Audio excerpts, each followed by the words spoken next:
श्री कृष्ण गोविंद हरे मुरारी, हे नाथ नारायण वासुदेवा।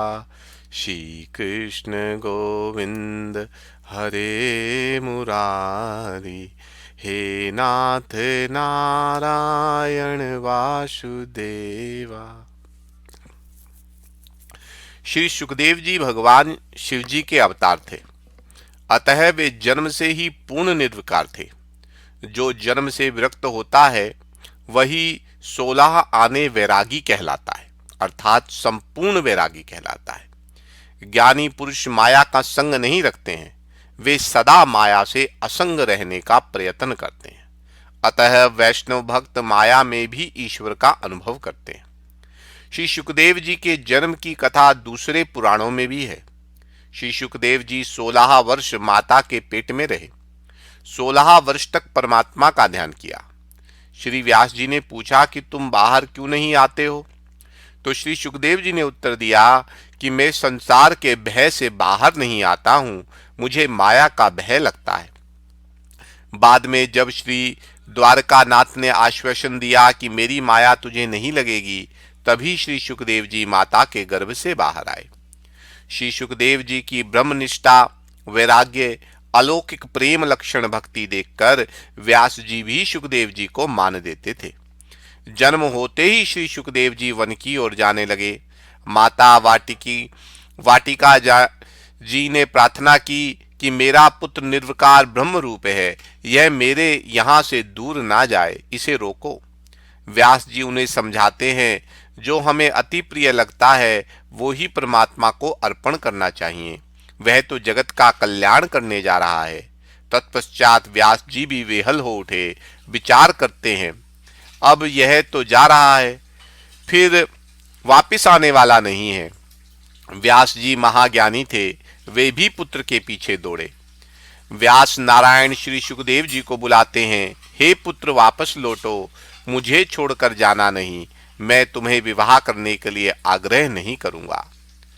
सुखदेव जी श्री कृष्ण का ध्यान करते करते सबका भान भूले हैं। उस उन्मत्त अवस्था में कौन किसका पिता और कौन माता। लौकिक संबंध का विस्मरण होता है तभी ब्रह्म संबंध होता है।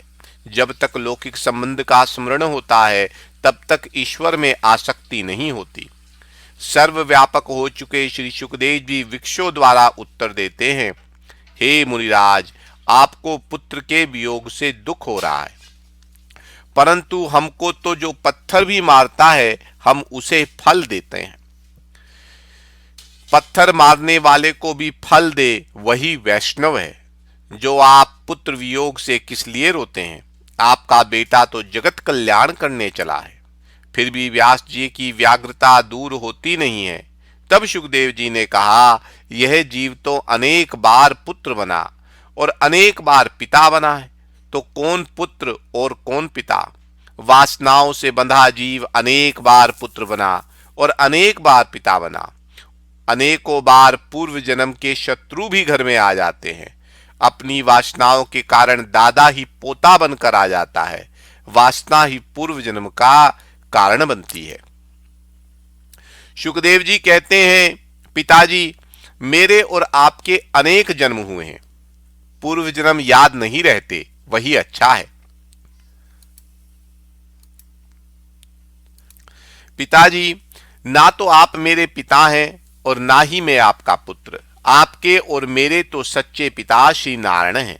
वास्तव में जीव का सच्चा संबंध ईश्वर के साथ ही है। पिताजी, मेरे पीछे ना पड़ो, आप अपना जीवन परमात्मा के लिए बनाइए। मुझे तो जो आनंद मिला है वही आनंद में जगत को देने जा रहा हूं। तब सुखदेव जी वहां से नर्मदा तट पर आए। श्री सुखदेव जी ने कहा कि नर्मदा के किस किनारे पे मैं बैठता हूं और सामने किनारे आप विराजिए। पिताजी, आप मेरा ध्यान छोड़ दो, मेरा ध्यान ना करो। दूर से चाहे आप मुझे देखते रहो, परंतु ध्यान तो आप परमात्मा का करें। जो परमात्मा के पीछे पड़ते हैं वही ज्ञानी है। पैसे के पीछे मत पड़ो, परंतु परमात्मा के पीछे पड़ो। भागवत की कथा सुनने के बाद आप भी परमात्मा के पीछे पड़ो, तभी कथा श्रवण सार्थक होगा। यह नर जो नारायण के पीछे पड़े तो कृतार्थ होता है।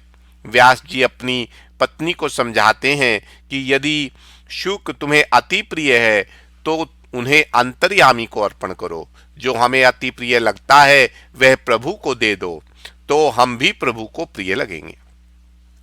सूत जी कहते हैं कि ऐसे सर्वभूत हृदय स्वरूप मेरे सदगुरु श्री सुखदेव जी के चरणों की मैं बार बार वंदना करता हूं।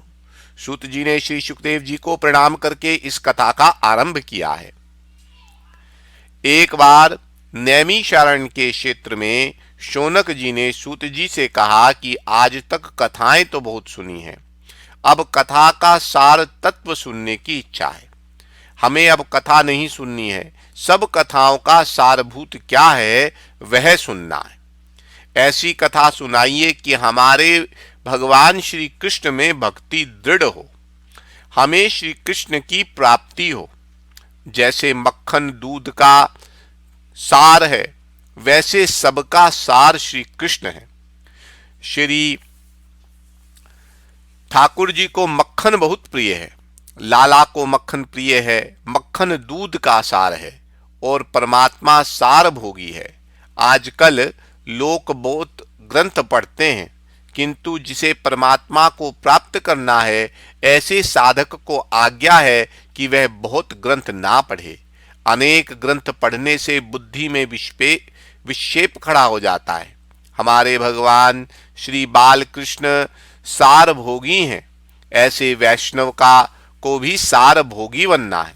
अतः ऐसे ही आज सर्व कथाओं का सार तत्व सुनने की शौनक जी की इच्छा हुई है। जीवन यदि प्रकृति के भोग छोड़कर श्री कृष्ण से मन जोड़े तो जीव भी शिव बन जाएगा। भागवत मक्खन है, दूसरे शास्त्र दूध दही जैसे हैं।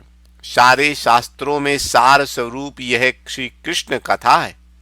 शौनक जी कहते हैं कि ज्ञान और वैराग्य के साथ भक्ति बढ़े, ऐसी सारभूत कथा हमें सुनाइए। ज्ञान बढ़े, भक्ति बढ़े, ऐसा सार तत्व सुनाइए कि जिससे हम भगवान का प्रत्यक्ष दर्शन करें। ज्ञान वैराग्य के साथ भक्ति बढ़ाने के लिए यह कथा है।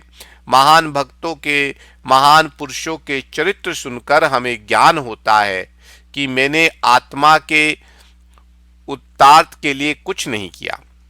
कथा सुनने के बाद यदि अपने पापों के लिए पश्चाताप हो और प्रभु के प्रति अपने हृदय में प्रेम जागे, तभी कथा श्रवण सार्थक होती है।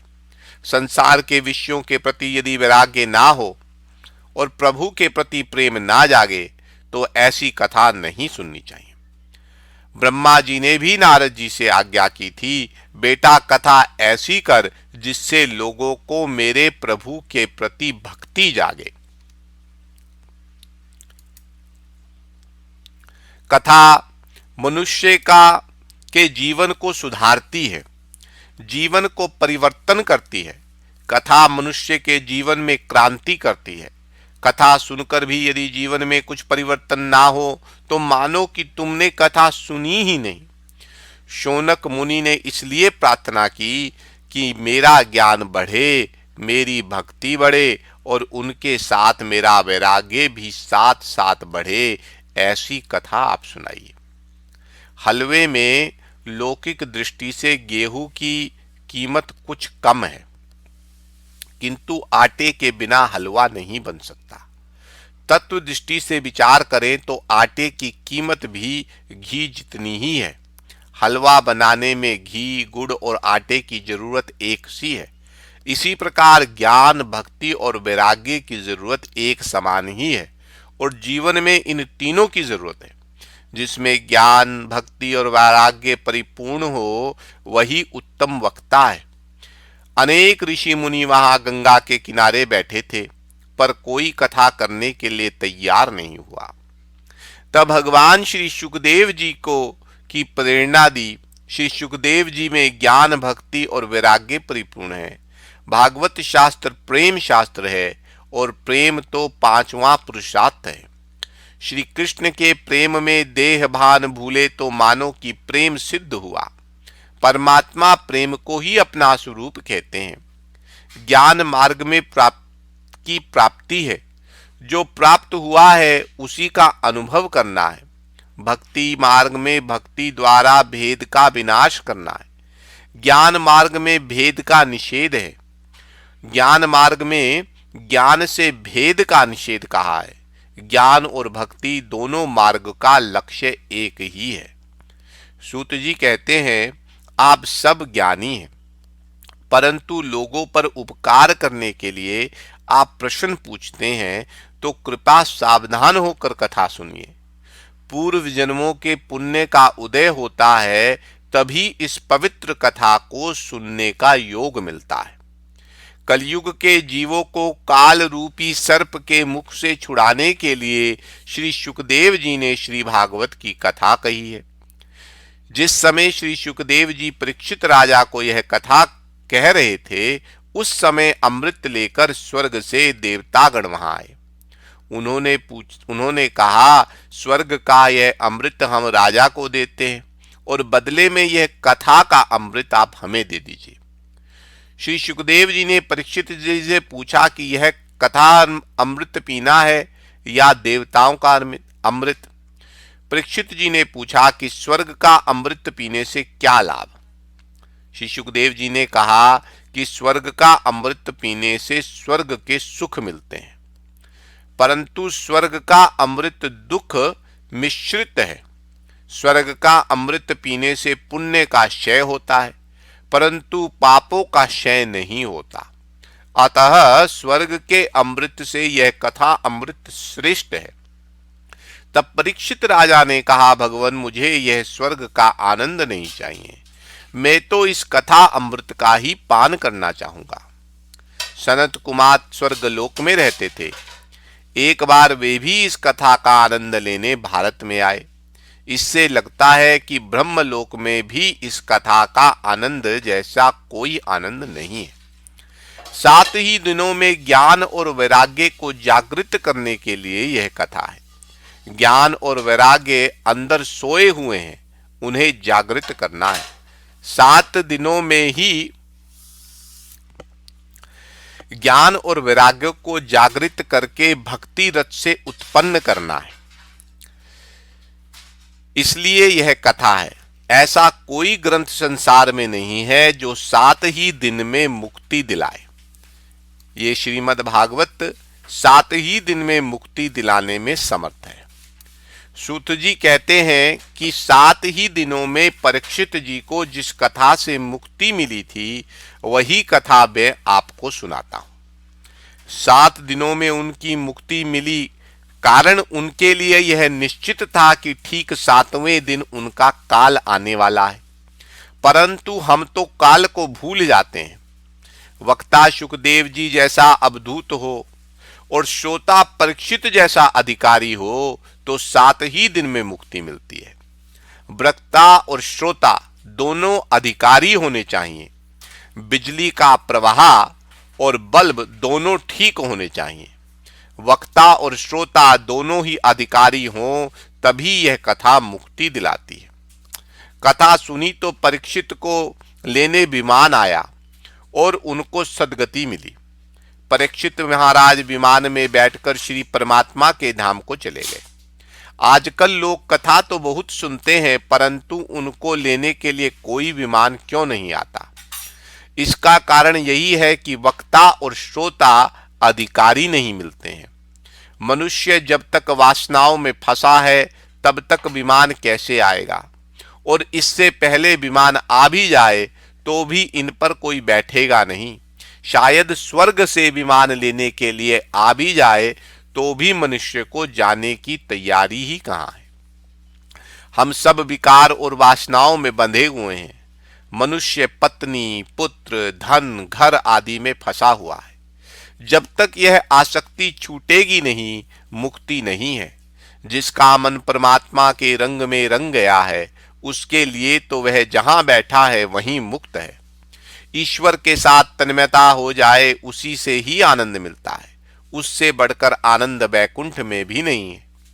भक्त तुकाराम को लेने विमान आया तो तुकाराम की पत्नी ने कहा कि जीवन में तो तुम्हें कोई सुख दे ना सका, परंतु परमात्मा ने हमारे लिए विमान भेजा है, चलो तुम्हें विमान में बिठाकर परमात्मा के धाम ले चलूं। परंतु पत्नी ने मना कर दिया। उसने कहा कि महाराज, आपको जाना हो तो जाइए, मुझे जगत को छोड़कर स्वर्ग में नहीं जाना है। और वह नहीं गई। संसार का मोह छोड़ना बहुत कठिन है। जब तक वासना अकुंठित ना हो जाए तब तक शांति नहीं मिल सकती। कथा का एकाध सिद्धांत भी यदि दिल में उतर जाए तो जीवन मधुर बन जाए। वासनाएं बढ़ती हैं, इसी से संसार कटु बन जाता है। जब तक वासनाएं क्षीण ना हो जाएं तब तक मुक्ति नहीं मिलती। पूर्व जन्म का शरीर तो चला गया है, परंतु पूर्व जन्म का मन नहीं गया है। लोग अपने तन की, कपड़ों की खूब चिंता रखते हैं, परंतु मरने के बाद भी जो साथ आता है उसे मन की चिंता नहीं रखते। मरने के बाद जिसे साथ आना है उसकी फिक्र करो, धन शरीर आदि की चिंता मत करो। मरने के बाद जो अंगूठी तुम्हारी उंगली में होगी वह भी लोग निकाल लेंगे। आचार विचार के बिना मन की शुद्धि नहीं होती है।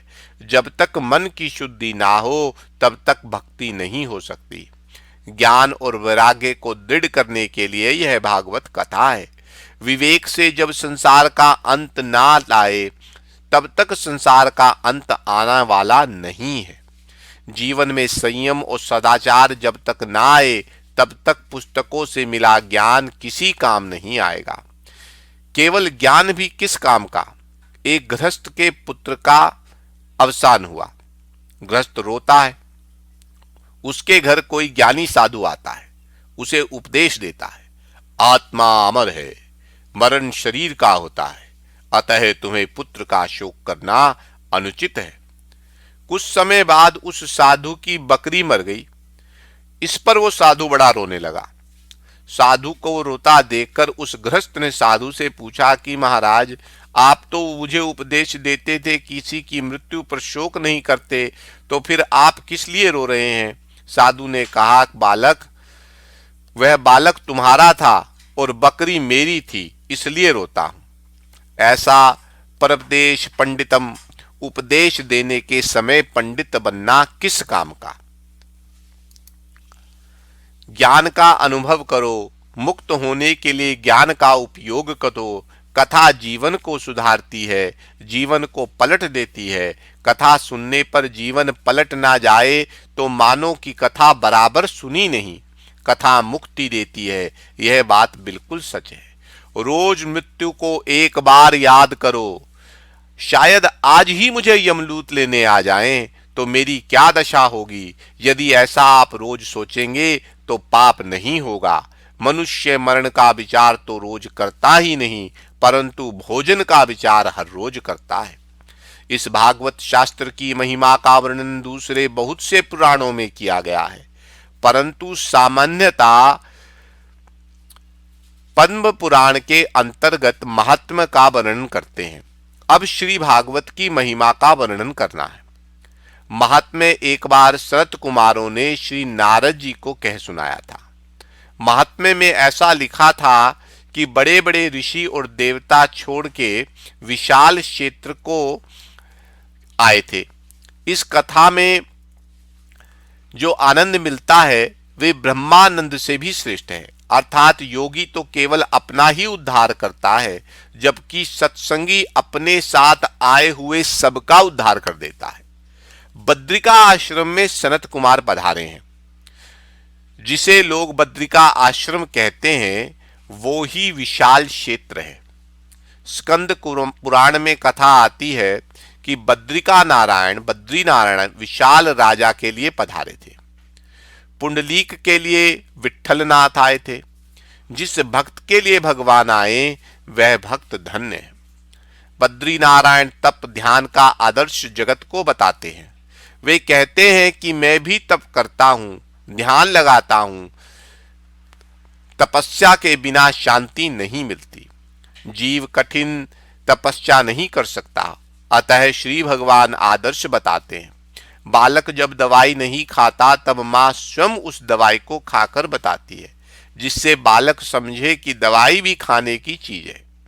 श्री बद्रीनारायण के मंदिर में लक्ष्मी जी की मूर्ति मंदिर के बाहर है। स्त्री और बालक का संग तपस्या में विघ्न रूप है। इसमें स्त्री की निंदा नहीं है, परंतु काम की निंदा है। इस तरह तपस्विनी स्त्री के लिए भी पुरुष का संग त्याज्य है। आजकल किसी को भी पत्नी और बालक का त्याग नहीं करना है, इसलिए कहना पड़ता है कि पत्नी और बच्चों के साथ रहकर के भी अनासक्त होकर भगवान का भजन करो। विशालपुरी में जहां सनत कुमार विराजते हैं, वहां एक दिन श्री नारद जी घूमते हुए आ गए। वहां सनकादिक ऋषियों ने नारद जी का मिलन हुआ। नारद जी का मुख उदास देखकर सनकादिक ने उनकी उदासीनता का कारण पूछा कि आप चिंता में क्यों हैं? आप हरिदास हैं। श्री कृष्ण का दास कभी उदास नहीं होता। वैष्णव तो सदा प्रसन्न रहता है। जो चिंता ना करे वही तो वैष्णव है। वैष्णव तो प्रभु का चिंतन करता है। फिर भी आप प्रसन्न क्यों नहीं है? नारद जी ने कहा कि मेरी देश दुखी है। सत्य, तप, दान, दया रहे नहीं है। मनुष्य बोलता है कुछ, उसके मन में है कुछ, और होता है कुछ और करता भी कुछ और है। और क्या कहूं, जीव केवल अपने पेट भरने वाले और स्वार्थी हो गए हैं। समाज में किसी को भी सुख शांति रही नहीं है। मैंने अनेक स्थानों का परिभ्रमण किया है, फिर भी मुझे शांति देखने नहीं मिलती।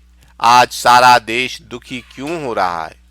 नारद जी ने इसके कई कारण बताए हैं। धर्म और ईश्वर के साथ ईश्वर में तक अस्थावना नहीं बने, तब तक देश सुखी नहीं हो सकता। जिसके जीवन में धर्म का स्थान प्रधान नहीं है, उसे जीवन में कभी शांति नहीं मिलती। धर्म और ईश्वर को भूलने वाला कभी सुखी नहीं होता। जगत में अब धर्म रहा ही कहाँ है? नारद जी ने यह दुख से कहा कि अब इस जगत में सत्य नहीं, सत्यम नास्ति।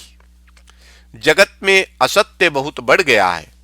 असत्य के समान कोई पाप नहीं है। उपनिषदों में कहा गया कि असत्य भाषी को न केवल पाप ही लगता है, अपितु उनके पुण्यों का भी क्षय होता है। यदि सच्चा आनंद पाने की इच्छा रखते हो तो सत्य में निष्ठा रखो। असत्य बोलने वाला व्यक्ति ना तो कभी सुखी हुआ है और ना कभी सुखी होगा। मिथ्याभाषी बनोगे तो सत्यभाषी, मितभाषी बनोगे तो सत्यभाषी बन सकोगे। जगत में कहीं भी पवित्रता दिखाई नहीं देती। शरीर और वस्त्र जिस प्रकार साफ सुथरे रखते हैं, उसी प्रकार मन को भी पवित्र रखना चाहिए। मनुष्य कपड़ों को तो स्वच्छ रखता है, किंतु मन को स्वच्छ नहीं रखता है। मन को बिल्कुल पवित्र रखो, क्योंकि मन तो साथ जाएगा। जगत में कहीं भी नीति का दर्शन नहीं होता है। मनुष्य को नीति और अनीति से बहुत धन संपत्ति जुटानी है और कुमार्ग में खर्च भी करनी है। परिवार सुख के सिवाय भी कोई सुख है या नहीं, इसका विचार भी वो नहीं करते हैं। वह तो यही सोचता है कि इस धन संपत्ति से मैं तो अपने परिवार को सुखी करूंगा।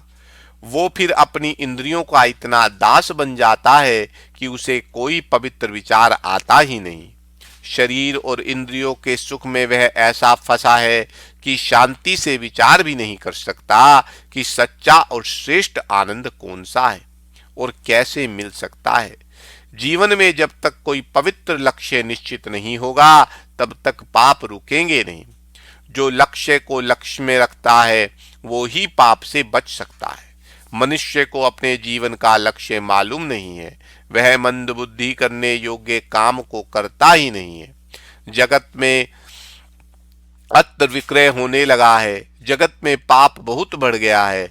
इससे धरती माता ने अन्न को अपने पेट में समेट लिया है। अन्न विक्रय पाप है। ज्ञान का भी विक्रय होने लगा है। ज्ञान को विक्रय मत करो। ब्राह्मण को चाहिए कि वह निष्काम भाव से जगत को ज्ञान का दान करे। अन्न दान से भी ज्ञान दान श्रेष्ठ है, कारण ज्ञान से शांति मिलती है। जब से अन्न और ज्ञान का विक्रय होने लगा है, तब से पवित्रता नष्ट हो गई है और पाप बढ़ गया है। नारद जी कहते हैं कि मनुष्य की भावना जब से बिगड़ी है तब से विश्व में उसका जीवन भी विकृत हो गया है। संसार में मुझे कहीं भी शांति नजर नहीं आई। इस प्रकार कलयुग के दोष देखता हुआ घूमता फिरता मैं वृंदावन धाम में आया। वहां एक कौतुक मैंने देखा एक युवती को। उसके पास दो पुरुष मूर्छा में पड़े हुए थे। वह स्त्री चारों ओर देख रही थी। उस स्त्री ने मुझे बुलाया, अतः मैं उसके पास गया। इस युवती ने मुझसे कहा कि ठहरो, शरणम तिष्ठा, दूसरे के काम करोगे तो तुम साधु बनोगे। सुवर्ण से भी अधिक मूल्यवान समय को माने वही साधु है। जिस समय की कोई कीमत नहीं है वह अंत काल में पछताता है। किसी का एक भी क्षण नहीं बिगड़ना चाहिए। अतः जब तक एक क्षण ठहरने के लिए कहा गया तो मैंने उस युवती से पूछा कि देवी जी आप कौन हैं? उस युवती ने मुझसे कहा कि मेरा नाम भक्ति है और ये ज्ञान और वैराग्य मेरे पुत्र हैं। ये अब वृद्ध हो गए हैं। मेरा जन्म तो द्रविड़ देश में हुआ है। महान आचार्य दक्षिण में प्रकट हुए। श्री शंकराचार्य जी और श्री रामानुजाचार्य जी दक्षिण में उत्पन्न हुए। कर्नाटक में मेरा परिपालन हुआ और मेरी वृद्धि भी वहीं हुई। आचार और विचार जहां शुद्ध होते हैं वहां भक्ति को पुष्टि मिलती है। आचार विचार शुद्ध हो वहां भक्ति हो सकती है। विचारों के साथ साथ आचार भी शुद्ध होना चाहिए। कर्नाटक में आज भी आचार की शुद्धि देखने में आती है। भगवान व्यास जी को कर्नाटक के प्रति कोई पक्षपात नहीं है, परंतु जो सच था उसी का उन्होंने वर्णन किया है। आज भी लोग कर्नाटक में निर्जला एकादशी करते हैं। महाराष्ट्र के किस किस स्थान पर मेरा सम्मान हुआ? महाराष्ट्र में कहीं कहीं भक्ति का सम्मान मिला है। पंढरपुर जैसे स्थल पर भक्ति का दर्शन होता है। गुजरात में तो जो जीर्ण हो गई, गुजरे जीर्णतम गतः, गुजरात में अपने दोनों पुत्रों के साथ वृद्ध हो गई। धन का दास प्रभु का दास नहीं हो सकता। गुजरात कंचन का लोभी हो गया, अतः भक्ति छिन्न भिन्न हो गई। भक्ति का प्रधान अंग नव्य है। इनमें प्रथम है श्रवण। केवल कथा सुन लेने से भक्ति पूरी नहीं होती है। जो सुना उसका मनन करो। मनन करके जितना जीवन में उतारा हो उतना ही भागवत श्रवण सार्थक हुआ कहा जाएगा। कथा सुनने से पाप जलते हैं, परंतु मनन करके जीवन में उतारने से तो मुक्ति मिल जाती है। श्रवण भक्ति छिन्न भिन्न हो रही है क्योंकि मनन नहीं रहा है। मनन नहीं करने से श्रवण नहीं होता। मनन के अभाव से श्रवण भक्ति क्षीण होती जा रही है। कीर्तन भक्ति भी नहीं रही है क्योंकि कीर्तन में धन का लोभ आ गया है और तभी से कीर्तन भक्ति भ्रष्ट हो गई है। ज्ञानी पुरुषों को अपमान से भी सम्मान बुरा लगता है। धन के लोभ की अपेक्षा कीर्ति का मोह छूटना बड़ा कठिन है। कीर्ति का मोह तो ज्ञानी को भी सताता है। कथा कीर्तन में जगत अनन्यास ही विस्मित हो जाता है। कथा में जब बैठे हों तो संसार व्यवहार को मन से निकाल दो। मैं अपने श्री कृष्ण के चरणों में बैठा हूं, ऐसी भावना रखो। कीर्तन भक्ति निष्काम होनी चाहिए। श्री संत तुलसीदास जी ने कहा है, स्वहता सुखाय, कि मैं ये कथा अपने सुख के लिए कह रहा हूं। दूसरों को क्या सुख मिलता है इसकी मुझे कोई खबर नहीं है। मेरे मन का आनंद मिले इसीलिए मैं कथा कहता हूं। वंदनम, भक्ति अभिमान के कारण चली गई। अभिमान बढ़ने से वंदन भक्ति का नाश हो गया। अभिमान बढ़ते ही वंदन भक्ति का नाश हुआ।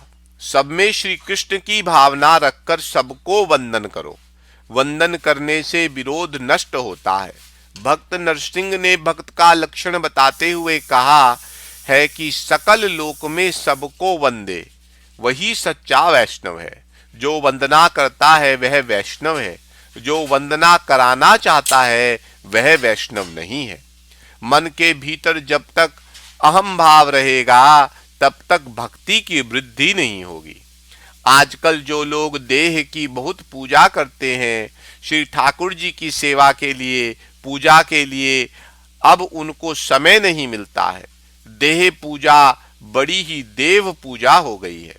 लोगों ने भांति भांति के साबुन बनाए हुए हैं, चाहे जितना साबुन मिलो, किंतु देह का जो रंग है वही रंग रहेगा।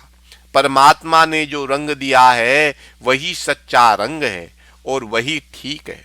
मनुष्य बहुत विलासी हो गया है, इस कारण अर्चन भक्ति का हास हुआ। शरीर का लोग बहुत सजाने संवारने लगे हैं, तभी से अर्चन भक्ति चली गई।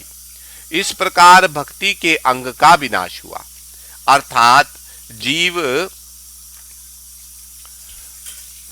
ईश्वर से विभक्त हुआ, अर्थात अलग हो गया, श्री ठाकुर जी से विमुख हो गया। बुद्धि का जब बहुत अतिरिक्त होता है तो भक्ति का विनाश होता है। भक्ति छिन्न भिन्न हुई तो जीवन भी विभक्त हो गया। भक्ति के दो बालक हैं, ज्ञान और वैराग्य। भक्ति का आदर ज्ञान और वैराग्य के साथ करो। ज्ञान और वैराग्य मूर्छित होते हैं तो भक्ति रोती है। कलयुग में ज्ञान और वैराग्य क्षीण होते हैं, बढ़ते नहीं हैं।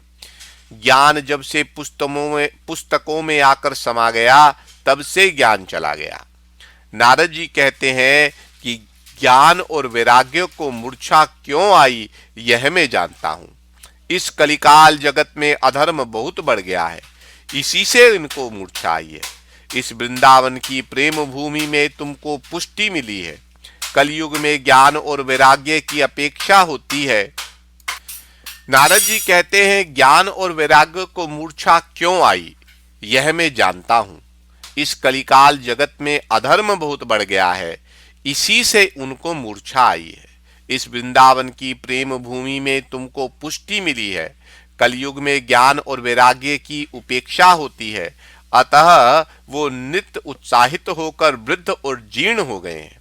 ज्ञान और वैराग्य के साथ में भक्ति को जागृत करके मैं उसका प्रचार करूंगा।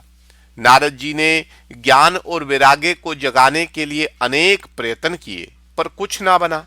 वेदों ने अनेक पारायण किए हैं, जो भी ज्ञान वैराग्य की मूर्छा नहीं गई।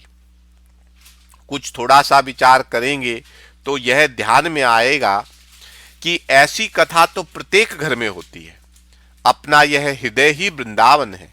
इस हृदय के वृंदावन में कभी कभी वैराग्य जागृत होता है, परंतु वह जागृति स्थायी नहीं रहती। उपनिषदों और वेदों के पठन से अपने हृदय में किंचित ज्ञान और वैराग्य जागता है, परंतु फिर भी वह मूर्छित हो जाता है। शमशान भूमि में जब चिता जल रही होती है तो उसे देखकर कई व्यक्तियों को वैराग्य आता है, परंतु वह वैराग्य टिकता नहीं। काम सुख भोग लेने के बाद भी बहुत सौ को वैराग्य आता है। संसार के विषय के उपभोग कर लेने के बाद भी बहुतों को वैराग्य आता है, परंतु वह वैराग्य भी स्थायी नहीं होता। विषय भोगों के बाद अरुचि तो होती है, परंतु वह भी विवेक और वैराग्य से रहित होने के कारण टिकती नहीं है। ज्ञान वैराग्य भक्ति आदि सब कुछ वेदों से ही उत्पन्न हुए हैं, परंतु वेदों की भाषा गूढ़ होने के कारण सामान्य मनुष्य को समझ में कुछ नहीं आता। कलयुग में तो श्री कृष्ण कीर्तन और कथा से ही ज्ञान और वैराग्य जागृत होते हैं। नारद जी चिंता में फंसे हुए हैं कि ज्ञान और वैराग्य की मूर्छा उतरती क्यों नहीं।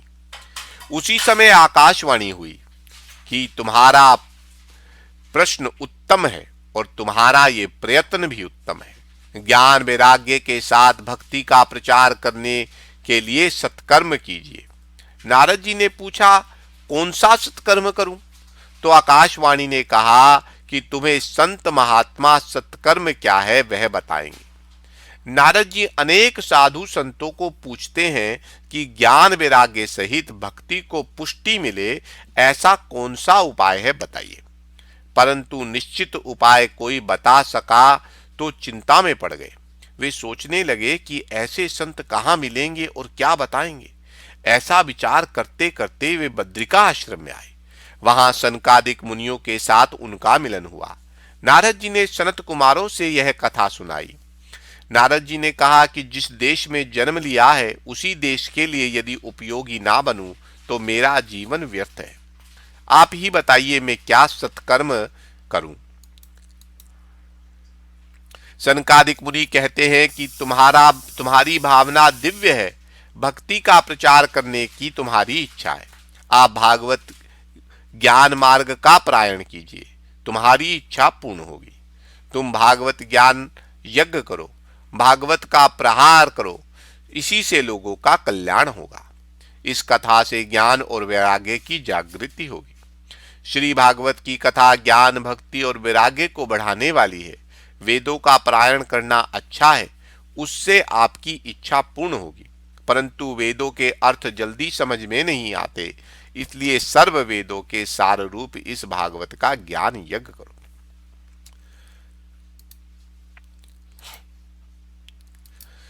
श्री भागवत कथा का अमृत पाने के लिए वहां से गंगा किनारे आए। शुद्ध भूमि में सात्विक भाव जागते हैं।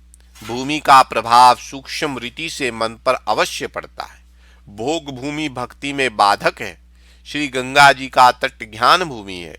श्री नारद जी सनत कुमारों के साथ आनंदवन व्यास आश्रम में आए हैं। नारद जी हाथ जोड़े बैठे हैं। वहां ऋषि मुनि भी श्री भगवत कथा का पान करने आए हुए हैं। जो नहीं आए थे उन सभी के घर भृगु ऋषि जाते हैं, विनती भाव से वंदन करके उनको कथा में ले आते हैं। सत्कर्म में दूसरों को प्रेरणा दे, उससे भी पुण्य मिलता है। कथा के आरंभ में भगवान का जय जयकार करते हैं और हरे नमः, हरे नमः, हरे नमः का शुद्धोच्चार करते हैं। यह हरे नमः महामंत्र है। सारी प्रवृत्तियों को छोड़कर मनुष्य ध्यान में बैठता है, वहां भी माया विघ्न करती है। अनादिकाल से मनुष्य का माया के साथ शुद्ध होता आया है। जीव ईश्वर के पास जाता है तो माया को भी यह अप्रिय लगता है। माया का कोई एक रूप नहीं है। ईश्वर जिस प्रकार व्यापक है उसी प्रकार माया भी ऐसी ही व्यापक है, और वो जीव और ईश्वर के मिलने में विघ्न करती है। माया मन को चंचल बनाती है। माया मनुष्य को समझाती है कि स्त्री, बालक, धन, संपत्ति आदि में ही सुख है। इसका कारण यह है कि मनुष्य प्रभु को जय जयकार नहीं करता है। कथा भजन में प्रेम से ईश्वर का जय जयकार करना चाहिए, जिससे माया की हार होगी और तुम्हारी जीत होगी। प्रभु का जय जयकार करोगे तो तुम्हारी जीत और जय जयकार होगी। भूख और तृष्णा को भूलोगे नहीं तो पाप होते ही रहेंगे।